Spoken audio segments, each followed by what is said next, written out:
I'm Madison, 29, and my relationship with my parents has always been complicated. My mother, Barbara, never believed in me, while my father, Robert, quietly supported my dreams. When Dad's 60th birthday approached, I suggested taking them to dinner. Mom laughed, saying I couldn't afford it, not knowing she'd chosen my restaurant for the celebration. The look on her face when the staff greeted me as chef and owner was priceless. If you're watching this, drop a comment letting me know where you're tuning in from, hit that like button, and subscribe to hear how I went from being the family disappointment to successful restaurant owner right under my mother's nose. Growing up in our suburban home, family dynamics were always tense. My mother, Barbara, was perpetually critical, especially of me. Nothing I did was ever good enough. She'd nitpick everything from my grades to my appearance, while constantly singing the praises of my cousin Amanda. "Why can't you be more like Amanda?" became the soundtrack of my childhood. Amanda got straight A's. Amanda was class president. Amanda got into an Ivy League school. I was constantly living in the shadow of her accomplishments, at least in my mother's eyes. My father, Robert, was different. He was kind and supportive, but in a quiet way that never directly challenged my mother. When Barbara would launch into one of her tirades about my inadequacies, Dad would slip in gentle encouragements afterward. "I thought your science project was creative, Madison."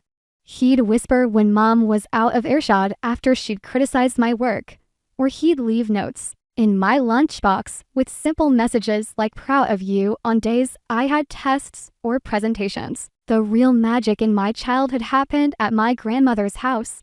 Grandma Rose was my father's mother, and she lived just a few blocks away from us until I was 16. Every Saturday, I'd escape to her kitchen while my mother was at her weekly tennis game. Grandma taught me how to cook, starting with simple cookies and eventually moving to complex sauces and perfect pastries. "You have a gift, Madison," she'd say, watching me instinctively adjust seasonings or know exactly when something was done. "Your hands know what to do before your head does." That's the mark of a true chef. Those Saturday cooking sessions were my sanctuary, but I kept my growing passion for cooking largely secret at home. My mother had definite ideas about suitable careers, and being a chef wasn't on the list. She envisioned me as a lawyer or business executive, something prestigious she could brag about to her friends. Our family dinners were particularly stressful. Barbara insisted on formal sit-down meals most nights, less for family bonding and more as another opportunity to critique. She'd comment on everything from my table manners to my day's activities, always finding something lacking. If I was quiet, I was sullen. If I spoke up, I was attention-seeking. "Madison, stop slouching." "Madison, your grades in math are slipping." "Madison." Amanda was just selected for a summer internship at her father's law firm. Dad would try to redirect these conversations. "Barbara, did you hear Madison won the creative writing contest?" Or "Madison helped me fix the garage door today. She's quite handy." His attempts usually fell flat against my mother's determination to find fault. When I turned 17 and announced I wanted to go to culinary school instead of pursuing pre-law, as my mother had planned, the real battle began. As chef, Barbara had scoffed, her face contorting as if I'd suggested becoming a professional dumpster diver. "That's not a real career. It's hot, thankless work with terrible hours and no security. You'll be broke your entire life." I think Madison should follow her passion. My father had suggested carefully. "Passion doesn't pay bills, Robert." My mother snapped. "Look at your brother James. He followed his passion for music and now he lives in a one-bedroom apartment at 53. Despite her opposition, I applied to culinary school in secret with my father's quiet assistance. When the acceptance letter came, along with a small scholarship, I finally stood my ground. "I'm going," I told her. "This is what I want." "Fine," Barbara said coldly. "But don't come crying to me when you fail. And don't expect us to bail you out when you can't pay your rent because you chose to be a glorified cook." My father hugged me that night. Your grandmother would be so proud. He whispered. Grandma Rose had passed away the year before, and I felt her absence keenly in that moment. The tension between my mother and me only grew over the years that followed. I visited home less frequently, and when I did, Barbara would make pointed comments about my little cooking hobby and ask when I was going to get a real job. She never missed an opportunity to mention Amanda's law school graduation, or her job at a prestigious firm, or her engagement to a surgeon. 5 years ago, everything shifted when my father had a heart attack. It wasn't severe enough to cause permanent damage, but it was a wake-up call for all of us. I rushed home to find my mother uncharacteristically vulnerable, scared of losing her husband of 30 years, sitting in that hospital waiting room, watching my strong, stoic mother crumble slightly under the weight of fear. I saw her differently. For the first time, she wasn't just my critic. She was a woman who had built her entire life around certain expectations and structures. My rejection of her plans for me wasn't just disappointing to her, it threatened her whole worldview. It didn't excuse her behavior, but it helped me understand it better. When Dad recovered, I made a promise to myself. I would make him proud. I would show him yes. My mother to that following my passion wasn't a mistake. I wouldn't just survive as a chef. I would thrive, and someday, I would see the look on my mother's face when she realized just how wrong she'd been about me. Little did I know how dramatically that promise would be fulfilled. After culinary school, I dove into the restaurant world, working every position I could to learn the business from the ground up. I started as a dishwasher, then prep cook, line cook, and eventually sous chef at a respected bistro downtown. The hours were brutal 14-hour days. No weekends, holidays spent feeding others, while my own family gathered without me. My mother's predictions about the financial struggles seemed to be coming true at first. I shared a tiny apartment with 2 other cooks, drove a car that broke down monthly, and sometimes ate nothing but staff meal for days because my paycheck had to go entirely to rent and student loans. During this time, I called home weekly to check on Dad's health. My mother would inevitably get on the phone to ask if I was still playing around in kitchens and remind me that Amanda had just made Jay junior partner or bought a condo. I would grit my teeth and change the subject. Everything changed when I met Chef Jean Roux. He was a legendary French chef who had earned Michelin stars in Paris before moving to America to open his own restaurant. I was working a catering gig on my day off when he tasted my mushroom canape and stopped mid-chew. Who made this? He demanded from the catering manager. I stepped forward nervously. Sure, I had done something wrong. The balance of flavors is perfect, he said, surprising me. The earthiness of the mushrooms, the brightness of the acid, the hint of thyme, simple but sophisticated. What is your name? Madison Taylor, I replied. Madison Taylor, he repeated, as if memorizing it. You are wasted here. Come see me tomorrow at Maison. I couldn't sleep that night. Maison was one of the most acclaimed restaurants in the city, and Chef Jean was notoriously difficult to work for, but also brilliant. The next day, Chef Jean offered me a job as his saucier. The pay was barely more than I was making, but the opportunity to learn from him was priceless. I accepted immediately. For 2 years, I absorbed everything I could from Chef Jean. He was demanding, but fair, pushing me to perfect every technique, to understand the science behind cooking, to develop my palate until I could identify every ingredient in a complex dish with my eyes closed. You have what cannot be taught, he told me after I created a new sauce for the spring menu that earned rave reviews. I can teach technique, but I cannot teach instinct. You have the soul of a chef. When Chef Jean announced he was returning to France to be closer to his aging parents, he called me into his office. I assumed he wanted to give me a reference for my next job. Instead, he made me an offer that would change my life. There is a restaurant for sale in the downtown district, he said. Le Petit Coin. The location is good, but the concept is stale. It needs new life, new vision. I can't afford to buy a restaurant. I left. I have an investor who is interested. He trusts my judgment, and I have told him about you. He will provide the capital if you provide the talent and sweat. 70% ownership for you, 30% for him. No creative control for him. Just a sell-in partnership. I was stunned. Why me? I'm not ready to be an executive chef, let alone an owner, because, Chef Jean said simply, when I am back in France telling stories of America, I want to say I discovered Madison Taylor before she became famous. The deal seemed too good to be true. But after lawyers reviewed everything, I signed the papers. At 26, I owned the majority share of a restaurant. I was terrified and exhilarated. I decided not to tell my family yet. My mother would only predict failure, and I couldn't bear her negativity during this critical time. I wanted to prove myself first. Dad would be excited for me, but he never could keep secrets from my mother. So I told them I was still working as a sous chef, but at a new restaurant that kept me too busy to visit often.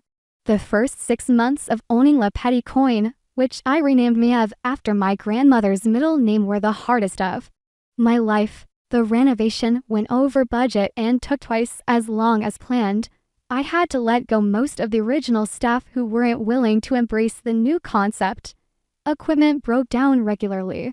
Some nights I slept on a cot in the office because there wasn't time to go home between closing and reopening. I developed a concept that was uniquely mine, a fusion of the classic French techniques I'd learned from Chef Jean with the comfort food influences from my grandmother's kitchen, all using seasonal, local ingredients. It wasn't quite fine dining and wasn't quite casual. It existed in its own category. Our signature dish became what I call grandmother's chicken, though it was nothing like traditional grandmother fare. It was a precisely cooked chicken breast with crispy skin, served over a silky celery root puree, with a sauce made from roasted chicken bones and finished with lemon and thyme, the herbs my grandmother grew in her garden. Simple ingredients transformed through technique and love. For the first 3 months after opening, the restaurant was nearly empty most nights. I began to panic about making payroll. The few reviews we received were mixed. Some critics didn't understand what I was trying to do, calling the concept confused and trying too hard. I couldn't afford traditional advertising, so I poured my energy into social media. I posted beautiful photos of our dishes, shared stories about the farmers who supplied our ingredients, and gave followers behind-the-scenes glimpses of restaurant life. I was authentic and personal in a way many restaurant accounts weren't. Slowly, our tables began to fill. A food blogger with a decent following posted about our dessert program. A local farmer mentioned us in a newspaper article about farm-to-table dining. Word began to spread. Then came the review that changed everything. Eliza Hunt, the most respected food critic in the city, visited Mieve unannounced. Her reviews can make or break a restaurant. The night she dined with us, I had no idea she was there until a server whispered her identity to me as she was finishing her main course. I was terrified, but sent out a special dessert. I had been experimenting with a warm apple tart with rosemary ice cream and salted caramel. It was a dish inspired by an apple tree in my grandmother's yard and the rosemary bush that grew beside it. The next Sunday, her review appeared in the newspaper. At Mieve, Chef Madison Taylor is cooking food that tells her story. Each dish carries echoes of classical training alongside the unmistakable warmth of home cooking, elevated through impeccable technique. The result is deeply personal cuisine that somehow feels universal food that makes you feel both comforted and surprised. The grandmother's chicken alone is worth the visit, but save room for the apple tart with rosemary ice cream, a combination that shouldn't work but absolutely sings on the palate. Mieve isn't just a good restaurant, it's an important one. Chef Taylor isn't just cooking food, she's sharing her soul. 5 stars. After that review, everything exploded. Our reservation line was constantly busy. We extended our hours. I hired more staff. We began to turn a profit. then a substantial profit. 6 months later, I was able to buy out my silent partner, owning Miev outright. The success continued to build. I was invited to food festivals, asked to appear on local cooking shows, and approached about writing a cookbook. Miev became one of the hardest reservations to get in the city, often booked 2 months in advance. I was financially secure for the first time in my life, able to pay off my student loans, buy a comfortable condo, and even start investing. Through it all, I kept my success relatively quiet with my family. I told them the restaurant I worked at was doing well and I had been promoted, but I never revealed I was the owner and executive chef of one of the hottest restaurants in the city. Part of me was waiting for the right moment for the big reveal. Part of me was protecting myself from my mother's inevitable attempts to diminish my accomplishments. I had no idea that moment would come on my father's 60th birthday, orchestrated by fate and my mother's own social climbing tendencies. As my father's 60th birthday approached, I found myself thinking more and more about my complicated relationship with my parents, despite the distance I'd maintained, especially from my mother.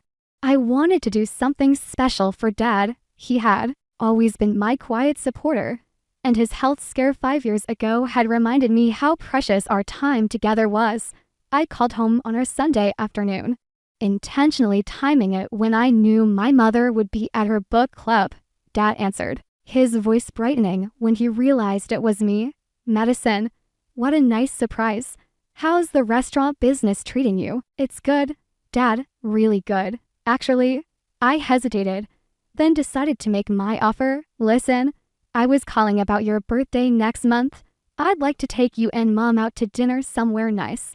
My treat. There was a pause, and I could almost see him smiling on the other end of the line. That would be wonderful, sweetheart. Let me check with your mother about our schedule. Just then, I heard the front door open and my mother's voice calling out, Robert, I'm home early. Margaret was insufferable today, going on about her son's promotion again. It's Madison, my father said, and I heard the phone shifting. Madison, well, this is a surprise, my mother said, her voice carrying that familiar blend of politeness and judgment. How are things at your restaurant? Still cooking? I suppressed. Yes, Mom, still cooking. Actually, I was just telling Dad that I'd like to take you both out for a nice dinner for his birthday. There was a pause, and then she laughed that light, dismissive laugh that had always made me feel small. Oh, honey, that's sweet, but you don't need to do that. I know those cooking jobs don't pay much, and the places your father and I enjoy aren't cheap. I can afford it, Mom, I said, trying to keep the edge from my voice. Of course you can, dear, she said in a tone that clearly meant the opposite, but it's already taken care of. I've been planning this for months. I've managed to get us reservations at that new place downtown everyone's raving about. Miev, I think it's called. Very exclusive. You know, normally booked months in advance. But I know someone who knows someone. I nearly dropped the phone. My restaurant. My mother had somehow gotten reservations at my restaurant for my father's birthday dinner, and she was now bragging to me about her connections. Miev, I repeated weakly, yes. Have you heard of it? The chef is supposed to be quite innovative. Some French fusion concept. It's the place to be seen right now. Amanda and her husband went last month and said it was divine. Though overpriced in her opinion, I fought back hysterical laughter. My cousin Amanda thought my restaurant was overpriced. Of course she did. That sounds perfect, I managed to say. Yes, well, we're quite looking forward to it. It's on the 15th at 7. You're welcome to join us. Of course, if you're free, your father would love to have you there. My mind was racing with possibilities. I could tell her right now that Miev was my restaurant. I could watch her backpedal and make excuses over the phone. But something stopped me. There would be something much more satisfying about seeing her face when she realized the truth in person. I wouldn't miss it. I said, I'll see you there. After hanging up, I sat in my office at the restaurant, staring at the reservation book. There it was, Taylor party of 7 p.m., April 15th. My mother had used her married name, which is why the host hadn't made the connection when taking the reservation. The coincidence was almost perfect after years of dismissing my career. My mother had unknowingly chosen my own restaurant to celebrate my father's birthday, thinking it was the impressive, exclusive choice that would reflect well on her. I had 3 weeks to prepare for what would inevitably be a dramatic evening. I called in my restaurant manager, Sophie, and my head server, Daniel. My parents are coming in for dinner on the 15th.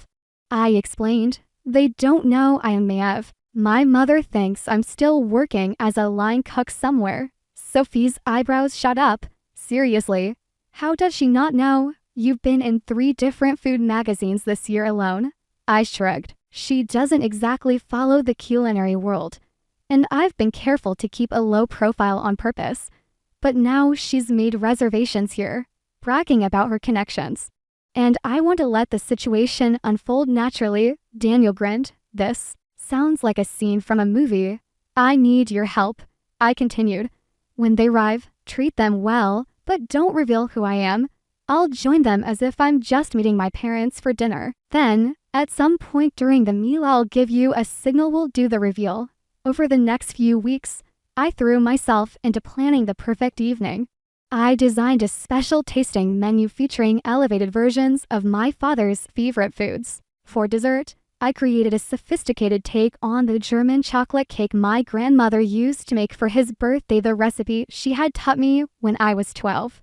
I found myself becoming increasingly anxious as the date approached. Part of me worried that my mother would somehow discover the truth. Beforehand, I checked social media obsessively, half expecting to see a post from one of her friends exposing my secret. The night before the dinner, I barely slept. I kept imagining different scenarios for how the evening might unfold. Would my mother be impressed, embarrassed, angry? Would she try to take credit somehow for my success, claiming she had pushed me to excellence through her criticism? And what about my father? I had no doubt he would be proud, but would he also be hurt that I had kept such a significant achievement from him? The morning of April 15th, I received a call from our reservationist. Ms. Taylor, your mother just called to confirm tonight's reservation and asked if they could be seated at one of the better tables since it's a special occasion. She mentioned knowing a close friend of yours, but didn't give a name. How would you like me to handle these requests going forward? I sighed. Typical. Just tell her we'll take good care of them. Don't mention any connection to me. Throughout the day, I was distracted and on edge. I snapped at a line cook for overcooking a piece of fish, then immediately apologized. I changed my outfit 3 times, wanting to look professional but not too formal when I arrived to meet my parents. By 6 o'clock, I was in my office watching the dining room through the small window in the door. The restaurant was already filling up with the early seating. My staff moved efficiently through their tasks, unaware of the personal drama about to unfold for their boss. At 6:45, my phone buzzed with a text from my father. On our way. Looking forward to seeing you, sweetheart. I texted back a quick reply, then took a deep breath. The stage was set. In 15 minutes, my parents would walk into my restaurant, not knowing it was mine. After years of my mother's doubt and dismissal, she was about to discover just how wrong she had been about me. At 7:05, the host's voice came through on my office phone. Chef, your parents have arrived.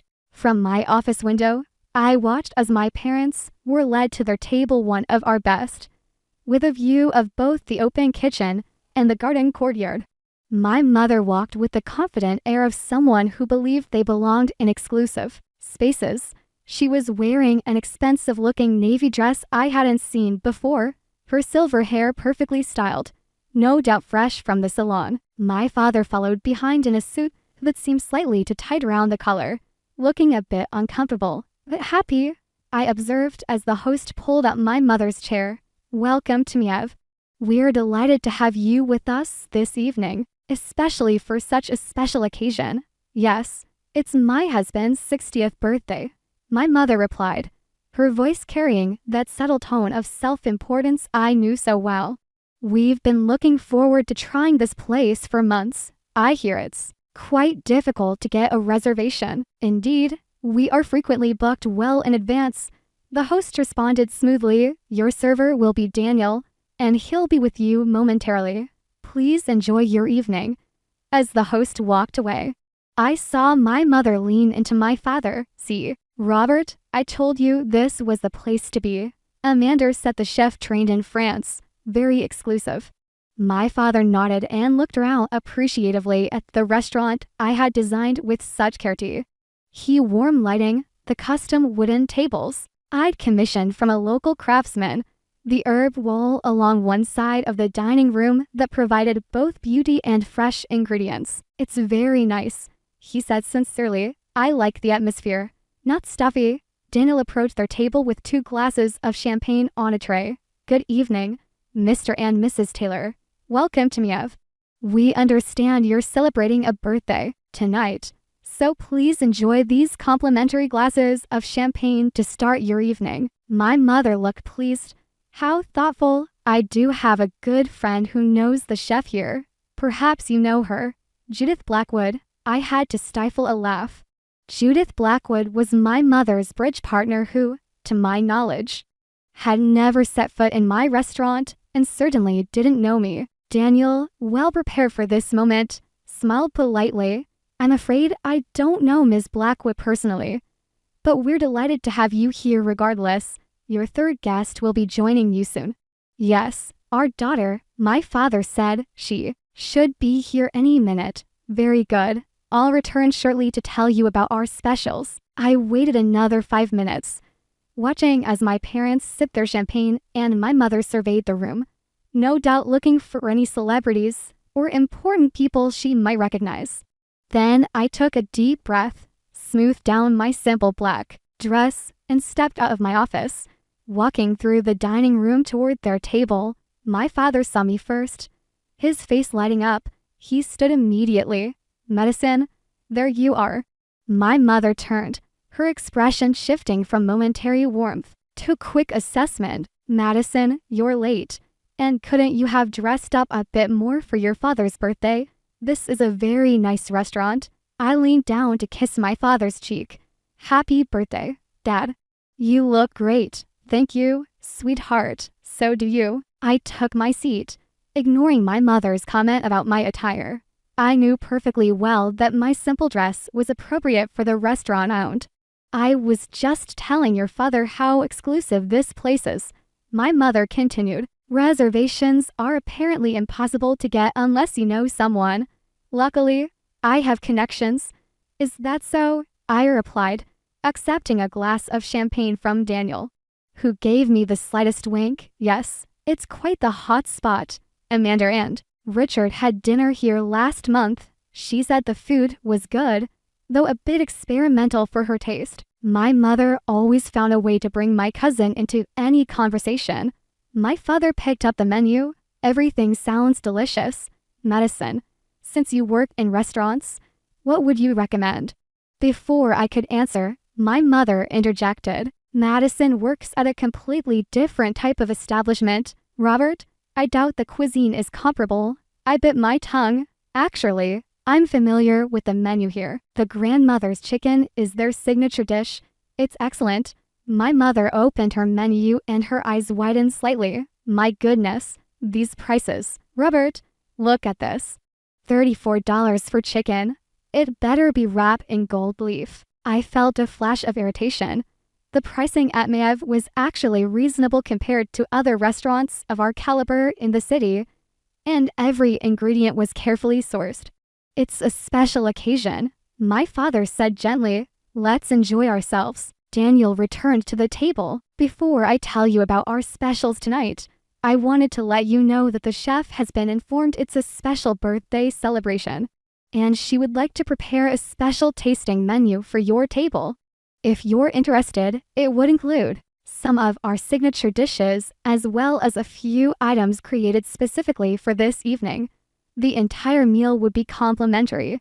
My mother's expression shifted instantly from mild shock at the prices to pleased surprise. Complimentary? The entire meal? Yes. Mom, well, that's very generous, she said, clearly calculating the value of such an offer. I suppose Judith's connection to the chef is even stronger than I realized. My father looked confused, but why would they comp our entire meal? That seems excessive. My mother shot him a look. Robert, don't question it. Clearly they value certain clientele here. She turned back to Daniel. We would be delighted to accept the chef's offer. Please thank her for us. I certainly will, Daniel replied, his professional demeanor never slipping despite the knowing glance he exchanged with me. The chef has also selected wine pairings for each course. If you'd like, absolutely, my mother said before anyone else could respond. As Daniel walked away, my mother looked around the restaurant with new appreciation. This is why networking is so important. Medicine. Your father and I are getting a free meal at the most exclusive restaurant in the city because I've maintained the right connections. This is what I've been trying to tell you for years. I took a sip of champagne to hide my expression. It certainly seems to have worked out well for tonight. Yes, well, not all of us can be so fortunate with our career choices, she added, with a pointed look. How is your little restaurant job going? It's going very well, actually, I said truthfully. Still just cooking on the line, she asked. Or have they finally given you some responsibility? My father intervened. Barbara, let's not talk about work tonight. It's supposed to be a celebration. The first course arrived a delicate amuse-bouche of seared scallop with brown butter and preserved lemon that I had created specifically for this dinner. My father took a bite and his eyes widened in pleasure. This is incredible, he said sincerely. My mother tried hers and nodded in agreement. It is quite good. Though the portion is tiny, it's just a starter. Mom, I explained. There will be several more courses. Throughout the next courses, a spring pea soup with mint oil and crispy pancetta, followed by a beet and goat cheese salad with pistachios. My mother continued to make comments about the restaurant, the other patrons, and occasionally circle back to digs about my career. You know, Madison, if you had gone to law school like I suggested, you could be dining at places like this regularly, instead of just when your parents invite you. I remained calm, knowing what was coming. I'm happy with my choices, Mom. Of course you are, dear. But there's being happy and there's being successful. Amanda just made partner, you know, at 31, the youngest female partner in the firm's history. That's great for Amanda, I said neutrally. A waiter approached with our wine for the next course. As he poured, he accidentally spilled a few drops near my place setting. I'm so sorry, chef, he said automatically, then froze, realizing his mistake. My mother looked between us, confused. Chef, why did he call you that? I quickly covered. Probably just force of habit since he works in a restaurant. It's like calling all doctors doc, even when they're not your doctor. She seemed to accept this explanation. But I noticed my father looking at me more carefully now, a slight furrow in his brow. He had always been more perceptive than my mother. The next course arrived, my signature grandmother's chicken. Daniel presented it with a flourish. The chef's signature dish, inspired by her grandmother's cooking, but elevated through classical French techniques. My father took a bite and went very still. Then he looked at me with an unreadable expression. This tastes remarkably like your grandmother's chicken, Madison, the one she used to make with thyme from her garden. I held his gaze. Does it? What a coincidence. My mother, oblivious to the undercurrent of recognition passing between my father and me, was busy trying to flag down the sommelier. Excuse me, this wine is excellent. What is it exactly? The sommelier approached our table. It's a small production Burgundy, madam, not generally available in retail stores. The chef selected it specifically for this dish and for the birthday celebration. Well, please tell the chef she has excellent taste in wine, my mother said, clearly enjoying the perceived special treatment. The chef will be pleased to hear that. The sommelier replied with a subtle nod to me. In fact, this particular bottle was from her personal collection. She thought Mr. Taylor might appreciate it, as she understood Burgundy is his favorite region. My father's eyebrows shot up. My mother looked confused. How would the chef know my husband's wine preferences? I believe the chef has excellent sources of information.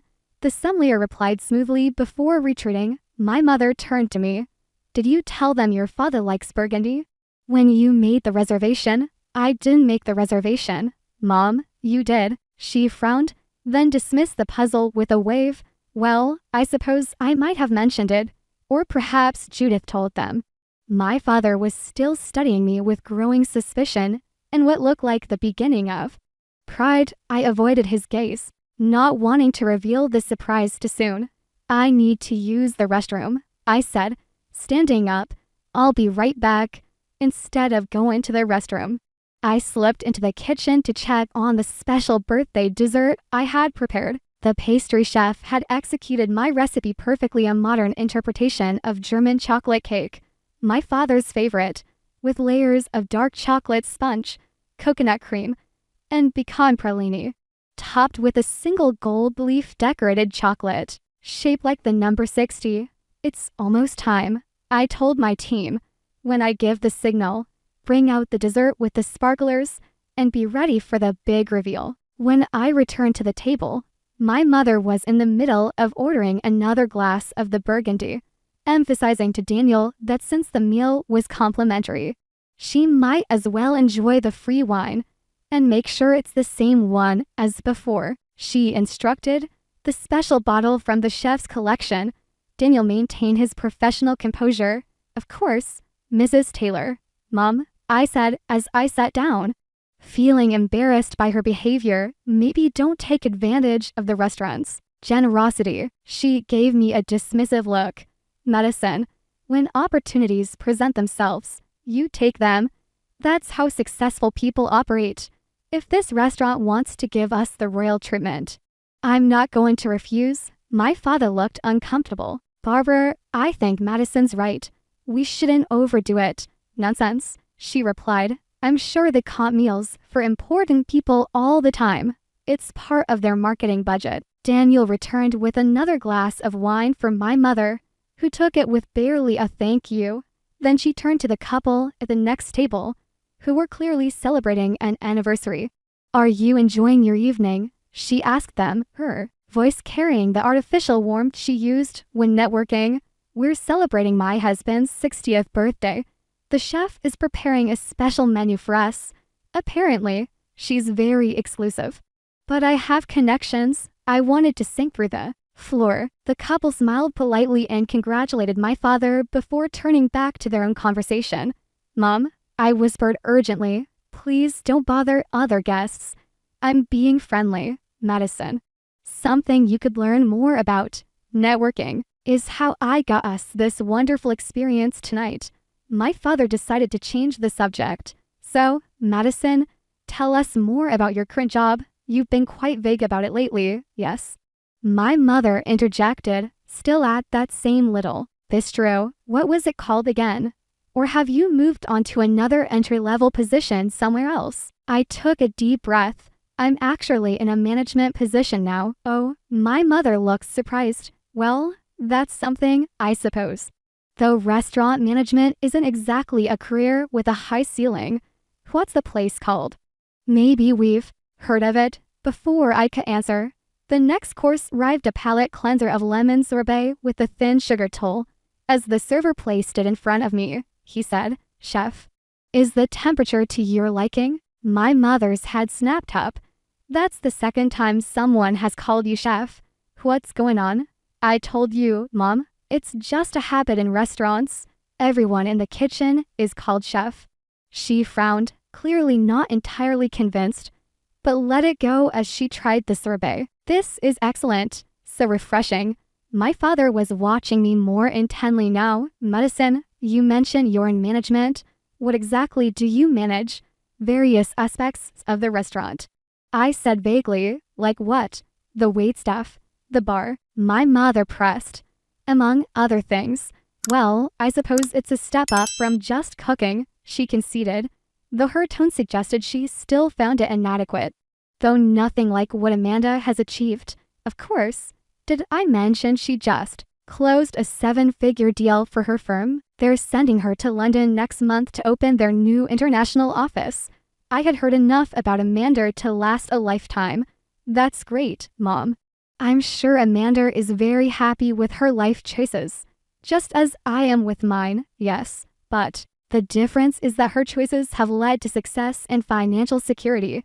You're still living in that tiny apartment, I assume. Still driving that old car. I had actually upgraded to a comfortable condo in a nice neighborhood and a new hybrid car. But I hadn't told my parents. My living situation is comfortable. My mother sighed dramatically. I just worry about your future. Madison, you are almost 30, no partner, no real career advancement, no assets to speak of. What happens when you're 50 and still standing on your feet all day in a hot kitchen for minimum wage plus tips? My father put his hand on hers. Barbara, that's enough. Madison is doing fine. And it's my birthday dinner. Let's keep things positive. She patted his hand. I'm just being realistic. Robert, someone has to think about these things. The sommelier returned to our table with a bottle of rare dessert wine. Excuse me, but the chef thought Mr. Taylor might enjoy this with his birthday dessert. It's a 1965, so turns from the year of your birth, I believe. My father's eyes widened. That must be incredibly expensive. It is indeed a special bottle, the sommelier confirmed. The chef insists it's a perfect way to celebrate such a milestone birthday. How thoughtful, my mother said, though I could see her trying to work out how the chef could possibly know my father's birth year. Please thank her for us. We're overwhelmed by the generosity. I'll be sure to convey your appreciation, the sommelier replied, opening the bottle with practiced precision as he poured small amounts of the golden liquid into specialized dessert wine glasses. My father leaned toward me. Madison, something strange is going on. How does the chef know my birth year? And why is she being so extraordinarily generous to people she's never met? Before I could respond, Daniel approached our table again. Mr. Taylor, the chef would like to know if you've enjoyed your meal so far. My father nodded, still looking confused. Very much so. Everything has been exceptional. Please give the chef my compliments. Though I'm still not clear on why we're receiving such special treatment, the chef has her reasons. Daniel said with a slight smile, she'll be delighted to hear you've enjoyed the experience. My mother interjected, when you return to the kitchen, please ask the chef if she could recommend a good wine shop where we might find some of these excellent selections, particularly that Burgundy. The chef actually sources many of the wines directly from small producers in France, Daniel explained, but I'm sure she would be happy to provide some recommendations. Well, we'd appreciate it, my mother said. It would be nice to serve something this sophisticated at our next dinner party. Amanda and her husband are real wine connoisseurs. You know, I resisted the urge to roll my eyes.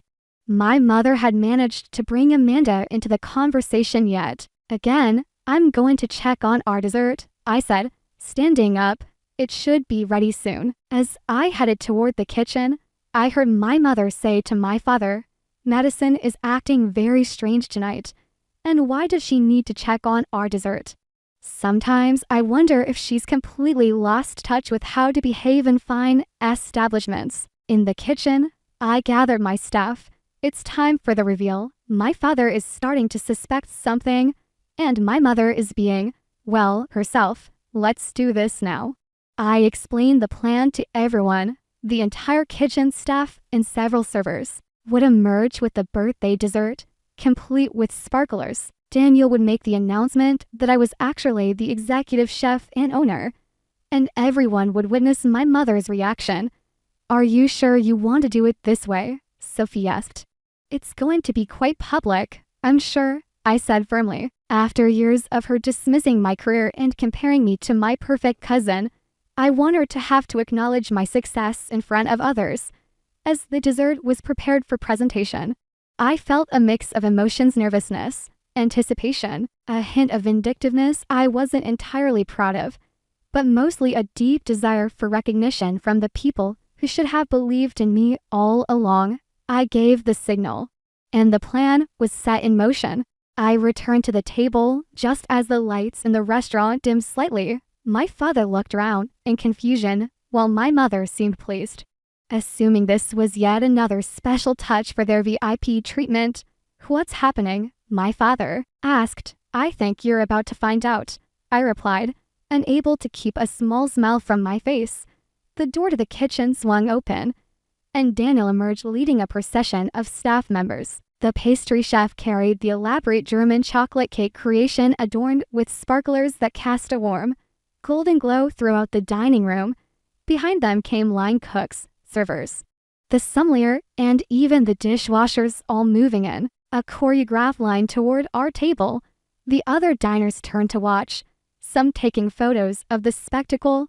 As the procession reached our table, the staff spread out in a semicircle, and Daniel stepped forward. "Ladies and gentlemen," he announced in a clear voice that carried throughout the restaurant, "tonight we have the honor of celebrating a very special occasion. Mr. Robert Taylor is celebrating his 60th birthday, and we are especially delighted because he is the father of our very own chef Madison Taylor, the executive chef and owner of Miev." There was a moment of complete silence at our table. My father's mouth fell open in shock, his eyes darting between me and the staff. But it was my mother's face that was truly a study in disbelief. Her expression shifted rapidly from confusion to shock to something unreadable, her perfectly maintained composure cracking for perhaps the first time in my memory. "What?" she finally managed to say, her voice unusually small.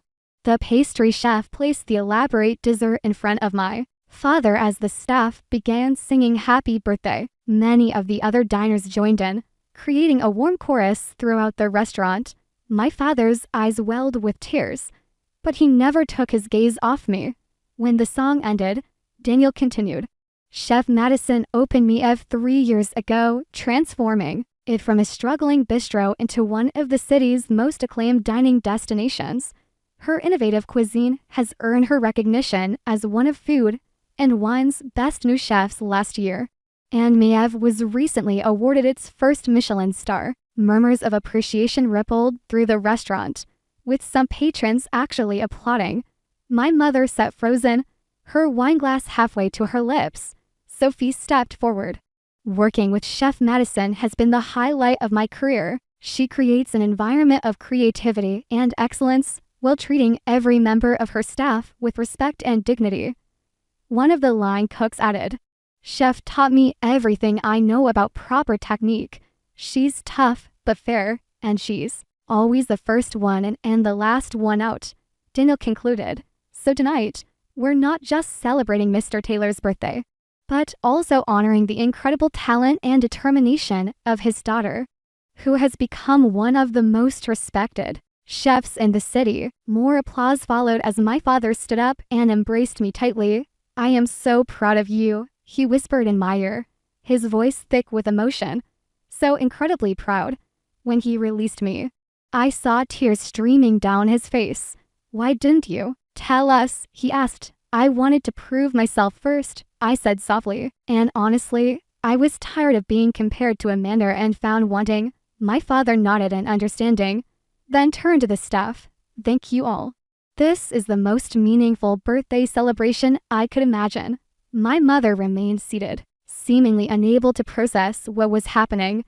As the staff dispersed back to their duties, leaving just Daniel to serve the dessert, she finally found her voice.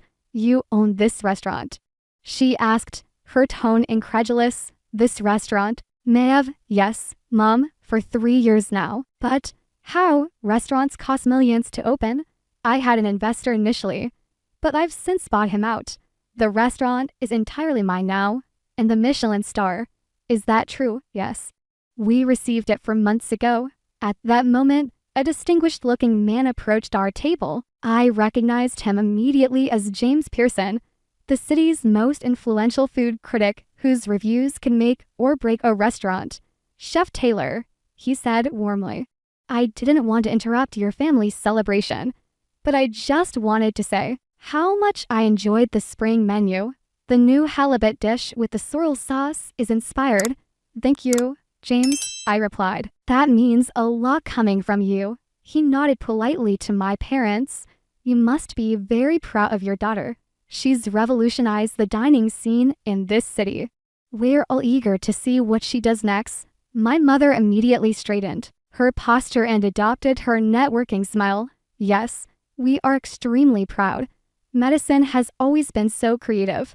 I encouraged her passion for cooking from a young age. You know, I stared at her in disbelief as she attempted to rewrite history on the spot. Really? James said, looking between us with interest. Chef Taylor, you never mentioned your mother was a culinary influence. Before my mother could respond, I said, firmly, my grandmother was my culinary influence. She taught me to cook when I was young. My mother's smile faltered slightly, but she recovered quickly. Yes, my mother-in-law was quite the home cook, but I was the one who suggested Madison might turn it into a career. I've always believed in supporting my daughter's dreams. I couldn't let this stand. Years of diminishment and criticism suddenly crystallized into a moment of necessary confrontation. Actually, Mom, I said clearly, you told me repeatedly that being a chef wasn't a real career. You said I'd be broke my entire life and that I was making a mistake. You compared me to Amanda at every opportunity and found me lacking. You've spent years dismissing my choices and my work. The table fell silent. James Pearson looked uncomfortable and made a graceful exit with a quick, "Lovely to see you all. Enjoy your evening." My mother's face flushed. Madison, I don't think this is appropriate dinner conversation. No, I think it's exactly the right conversation, I interrupted, years of suppressed feelings finally finding voice. You're sitting in my restaurant, eating my food, drinking wine from my cellar, all come because I'm the owner, not because of your supposed connections. And even now, you're trying to take credit for supporting me when you did the exact opposite. My father reached for my hand. Madison, it's okay, Dad, I assured him. I'm not angry anymore. I just need the truth to be acknowledged. My mother looked around, clearly concerned about who might be listening. I only wanted what was best for you, she said defensively. I worried about your future. No, you worried about appearances. I corrected her, about having a daughter with a prestigious sounding career you could brag about to your friends. But guess what? I have that anyway. I just took a different path to get there. My mother fell silent, looking down at her half-eaten dessert for perhaps the first time in my life. She seemed genuinely at a loss for words. My father stood up, again, addressing the lingering awkwardness with his natural warmth. This is the best birthday gift I could ever receive, he announced, putting his arm around my shoulders.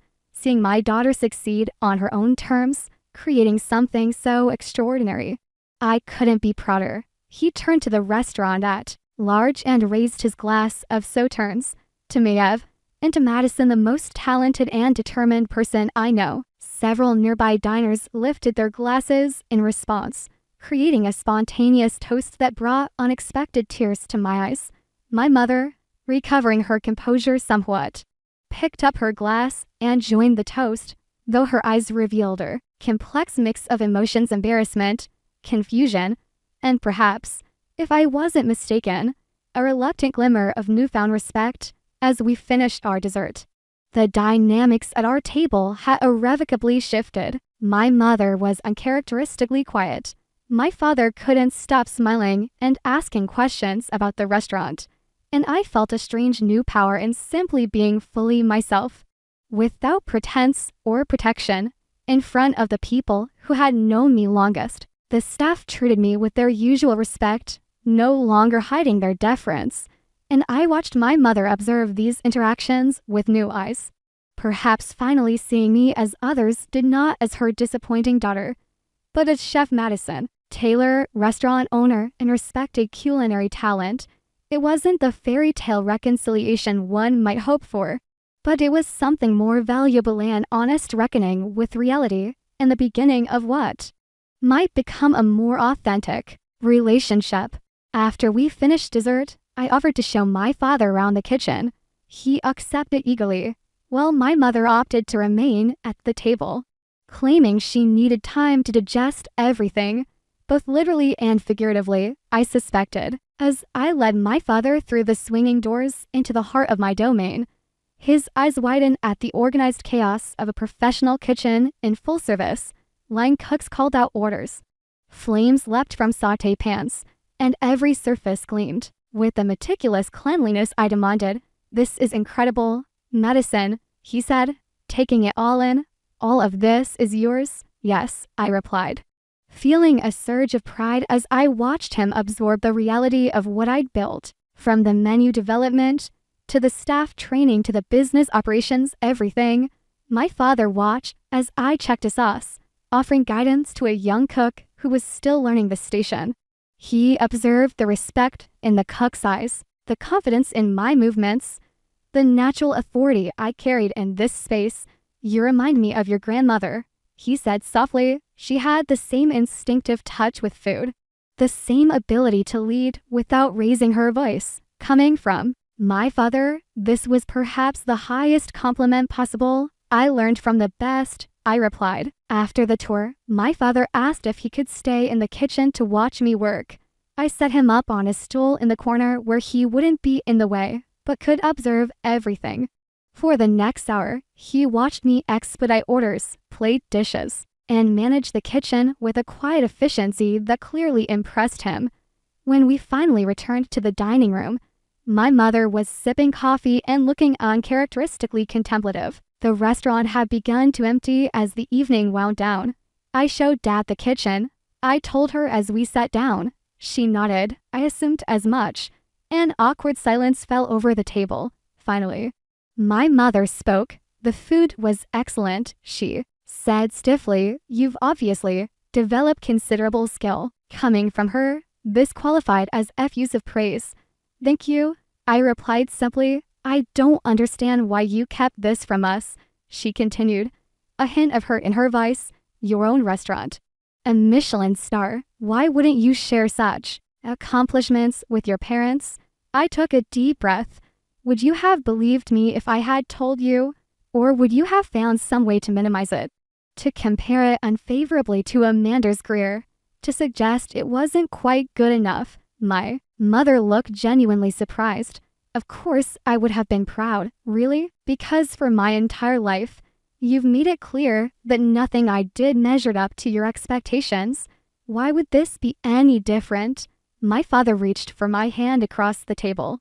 "Madison has a point. Barbara, you've been hard on her." My mother bristled. "I pushed her to excel. There's nothing wrong with having high standards for your children. There is a difference between having high standards and making someone feel like they can never meet them," I said quietly, "like they're fundamentally disappointing you by being themselves." My mother fell silent, seemingly absorbing this. After a moment, she straightened her napkin and said, "Well, I can see that I may have been overly critical at times, but look at what you've accomplished. Perhaps my pushing helped motivate you." It was such a classic Barbara move, attempting to take credit for my success while simultaneously acknowledging she might have been wrong, that I almost laughed. But I could also see that this was as close to an apology as she was capable of offering at this moment. "I didn't succeed to prove you wrong, Mom," I said gently.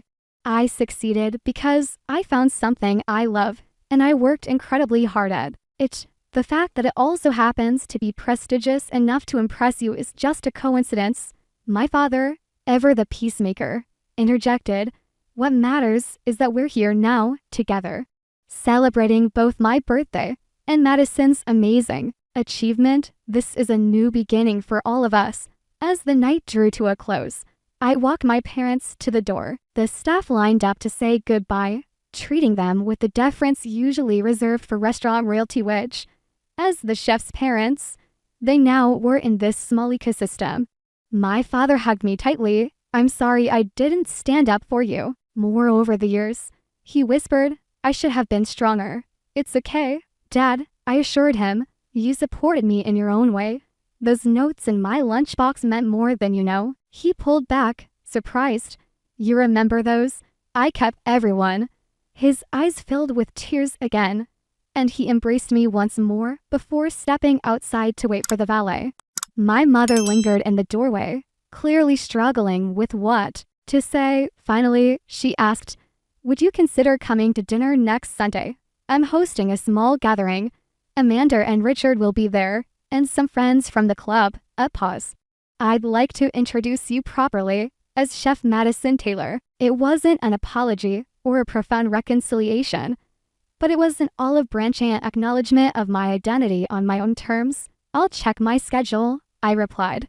"Sunday is usually my day to develop new recipes." "Of course," she said quickly. "You're very busy. I understand if you can't make it." I softened slightly. "But I'll try to be there." She nodded, then did something unexpected. She reached out and squeezed my hand briefly. The German chocolate cake was perfect, just like your grandmother used to make. She would have been very proud. With that, she turned and joined my father outside. As I closed the door behind them, Sophie approached. "Well, that was quite the evening. Are you okay?" I considered the question seriously. "I think I am. For the first time in a long time when it comes to my family, I actually am." Over the following weeks, things shifted gradually, not meaningfully. My father began stopping by the restaurant regularly, sometimes just to sit at the bar and watch me work with undisguised pride. He brought friends to dinner, introducing me with beaming enthusiasm to anyone who would listen. My mother's adjustment was more complicated. She alternated between genuine interest in my work and awkward attempts to integrate my success into her established worldview. At her Sunday dinner, she introduced me as my daughter, the award-winning chef, with the same tone she once used for Amanda, the liar. It was progress, albeit imperfect. The most significant change was within me. For years, I had carried my mother's criticism as an internal voice, questioning my choices even as I succeeded. That voice began to fade, replaced by a stronger sense of self-validation. I had built something meaningful on my own terms. I had created not just a successful business, but a place where people found joy, where staff were treated with dignity, where creativity and excellence coexisted. No one could take that away, not even Barbara Taylor and her impossible standards. 6 months after the Revelation dinner, I invited my parents to a special event at me of the launch of my cookbook, which had been years in the making. As I signed copies and chatted with guests, I spotted my mother in conversation with James Pearson, the food critic. Madison's grandmother was the real culinary genius in the family, she was saying. She recognized Madison's talent early. I was to focus on traditional paths to success: law, medicine, business. I didn't understand that cooking could be a legitimate art form. She paused. I was wrong about that. It wasn't a public apology or dramatic confession. It was something more sustainable, or quiet reckoning with reality, an adjustment of perspective based on undeniable evidence. Later that evening, as the event wound down, my father pulled me aside. "Your mother bought 5 copies of your cookbook," he told me, grinning. "One for her, one for each of her closest friends, one for Amanda, and one that she's keeping pristine on the coffee table. She shows it to everyone who visits." I laughed. "Seriously?"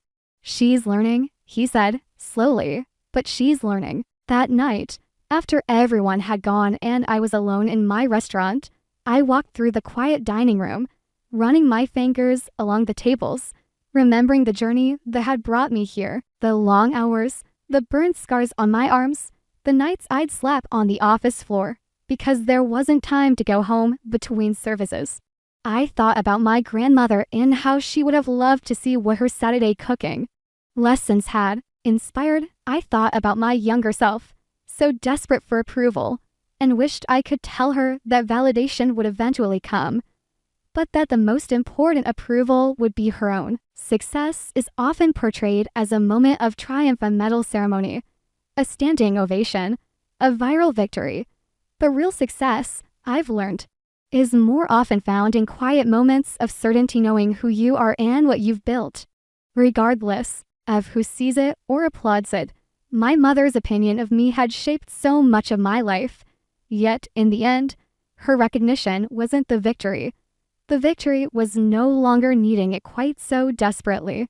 The victory was creating something authentic and excellent, whether she understood its value or not. As I turned out the lights in my restaurant, I felt a sense of peace that had eluded me for decades. The complicated relationship with my mother would never be simple, but it had evolved into something more honest. The silent support from my father had blossomed into open admiration, and most importantly, I had found my place in the world on my own terms. Have you ever had someone doubt your dreams only to be proven wrong? How did you handle that moment of vindication? I'd love to hear your stories in the comments below. And if you enjoyed this journey of family tension and culinary triumph, please like, subscribe, and share with others who might need to hear that success is the best response to doubt. Thank you for being part of my story. And remember, the most important critic to satisfy is yourself.